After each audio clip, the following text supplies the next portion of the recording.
সবাই মশলা মুড়ি খেয়েছো, কিন্তু আমি এইভাবে মশলা মুড়ি বানাই। তো দেখো এই যে গরম করে, মানে ঠান্ডা মুড়ি না, আমরা এখন গরম মুড়ি খাবো, যেন গরম একদম।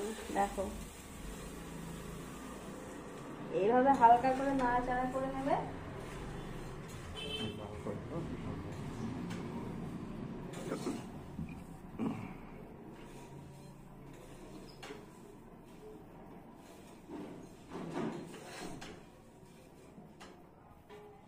এবার চানাচুর দেবো।